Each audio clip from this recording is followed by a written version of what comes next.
This week on the release, check out our new releases.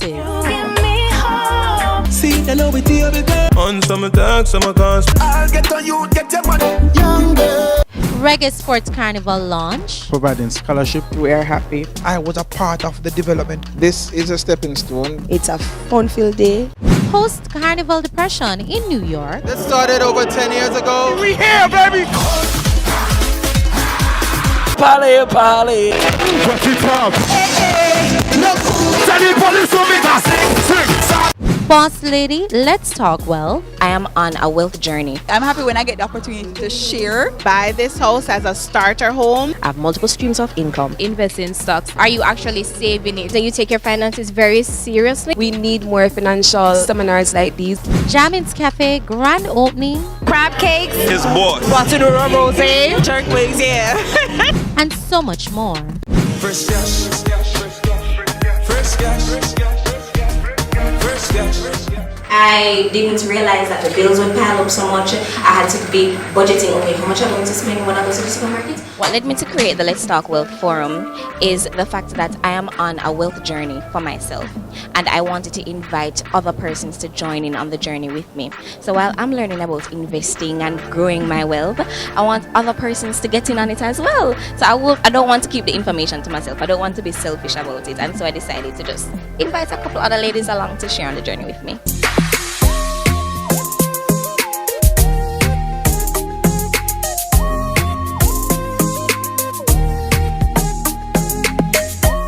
You have to start with your mindset first, right? So usually when we think about money, we're thinking about, oh, I need to save more, and I need to do this, and I need to do that, but I'm not thinking, oh, how do I get my mind in the right space so that I can manage the money that I have better, right? And then grow that. Thriving Dollars is a digital financial education platform for young adults.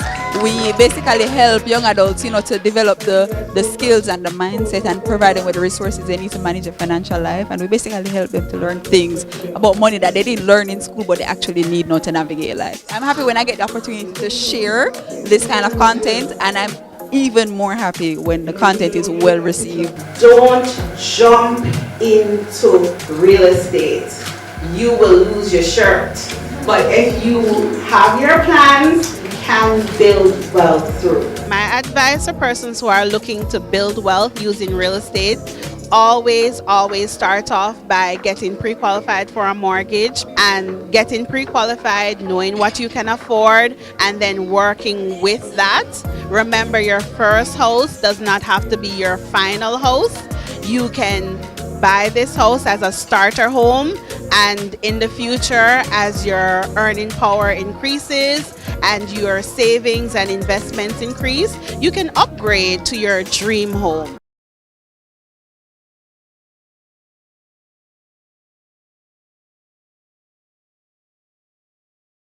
What is an asset versus what is a liability? Anybody can tell us an asset? An asset is something that increases in value over time. Example, real estate. I started out at GMB as a personal portfolio manager. I never thought I would have gone into finance, okay? Because it was the one thing that I absolutely hated at school. And in terms of just thinking about money, I just thought it was hard, right? And when you go to school, it is presented oftentimes in a way that it doesn't seem to relate to your own life. So I could not make that connection. So it was by sheer buck up. But now I absolutely love finance because it is the one thing that we always have to be contending with. How do we make the most sensible financial decisions for ourselves? Just as I would encourage other persons to do. I have multiple streams of income, and one of them is that I'm a John Maxwell certified trainer and coach. The tenant is living in the house and the tenant is paying the rent. Who is paying the mortgage? The tenant.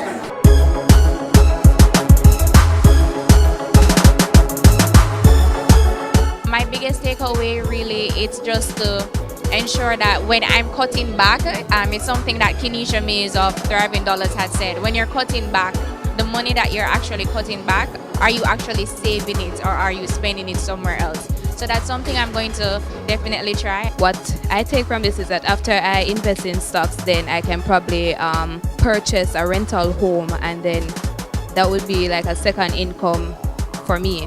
My biggest takeaway was just to make sure that you are reviewing your finances and you take your finances very seriously, and of course to plan. Like planning is definitely the way to go about your finances. So that was a really big takeaway for me.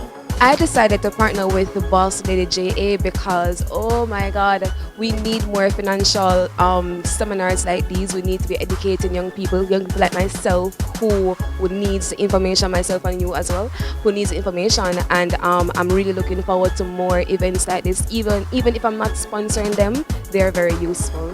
Whatever your dream is, whatever your goal is, don't let anybody tell you that it's too high for you to reach. Because once you put your mind to it, then you can definitely achieve it.